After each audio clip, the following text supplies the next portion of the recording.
नमस्कार दोस्तों, मैं हूं गौरव। इस वीडियो में हम बात करेंगे कि लमसम ज्यादा अच्छा है या एसआईपी, किस में ज्यादा फायदा होता है।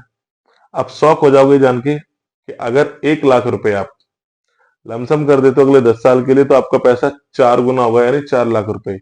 और 1 लाख रुपए को आप अगले 10 साल के लिए एसआईपी के माध्यम से इन्वेस्ट करते हो तो वो केवल 2 गुना होगा। कुछ समझे आप? 1 लाख का 4 लाख लमसम में और 1 लाख का 2 लाख एसआईपी में अगले 10 साल के अंदर। इतना बड़ा अंतर कैसा है समझ लेते हैं।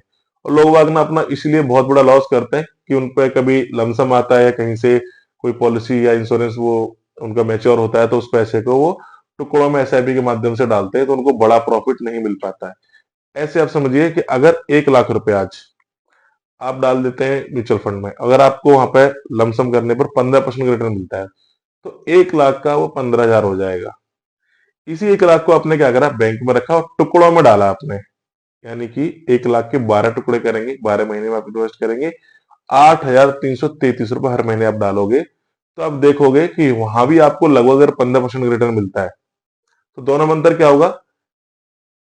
1 लाख को एक बार में डाला, 15% मिला तो 15,000 रुपये आए। दूसरी तरफ 1 लाख को आपने महीने महीने 8,333 रुपए करके 1 साल तक डाला, बट वहां पर आपको भी 15% रिटर्न मिला है, लेकिन आपका जो प्रॉफिट है वो रहेगा आपका 7,500 रुपए, यानी कि एकदम आधा। तो ऐसे समझिए कि लमसम इन्वेस्टमेंट करने पर जितना आपको प्रॉफिट मिल रहा है, एसआईपी करने पर उसका एकदम आधा मिलता है। तो ऐसा नहीं है कि एसआईपी खराब है या लमसम सही है। तो कहने का मतलब ये है कि अगर आप पे इकट्ठा पैसा आता है तो उसको जरूर लमसम डालिए। अब देखिए, अगले 10 साल तक आप नौकरी करोगे तो जो नौकरी से आपको पैसा आने वाला अगले 10 साल में वो तो हर साल ही आएगा। तो वो पैसा तो आपको एसआईपी से ही डालना है, बट जो पैसा आज आपके हाथ में उसको तो लमसम आप डाल दीजिए। लमसम में क्यों, देखो रिटर्न दोनों में लगभग बराबर बनते हैं, बट प्रॉफिट का डबल का अंतर होता है लमसम में, वो जान लेते हैं इस तरह से।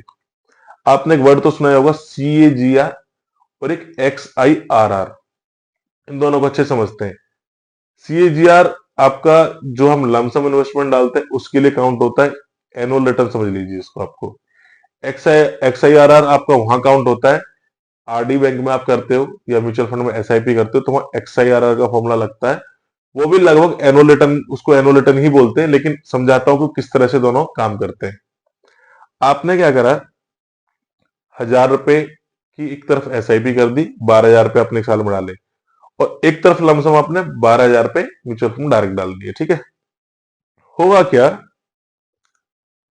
12,000 रुपए पे आप अगर आपको मान लो 10% मिलता है रिटर्न तो 1,200 रुपए आया, क्योंकि आपने एक बार में डाल दिया। तो डे वन से आपकी कंपाउंडिंग चालू हो जाती है और डे वन से आपको रिटर्न बनना चालू हो जाता है। दूसरी तरफ आपने क्या करा, 1,000 रुपए आप डाल रहे हो महीने के, तो 12,000 में से 1,000 रुपए की इन्वेस्टमेंट हुई मान लो जनवरी के मंथ में। तो जनवरी से लेके दिसंबर तक उस 1,000 रुपए को 12 महीने के लिए इन्वेस्टेड रहना होगा।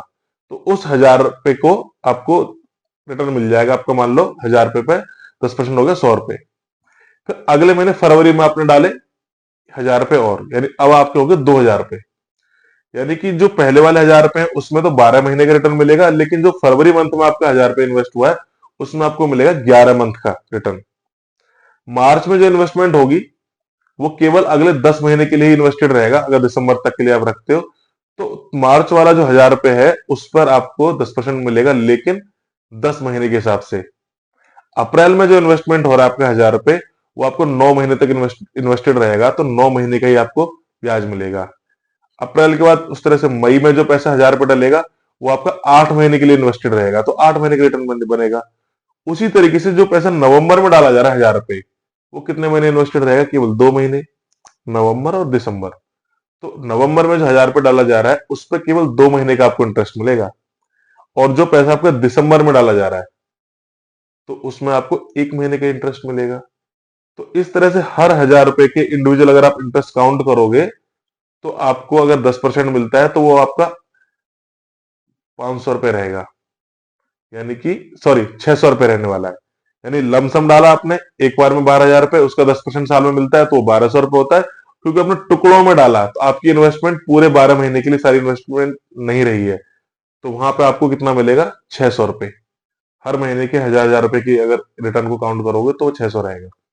तो इसलिए एसआईपी में रिटर्न आपका 15 बनना है या 10 बनना है, लमसम में भी 10 या 15 बनना है, बट प्रॉफिट आपका हाफ हो जाएगा एसआईपी में, क्योंकि आपने पैसा भी टुकड़ों में इन्वेस्ट किया है।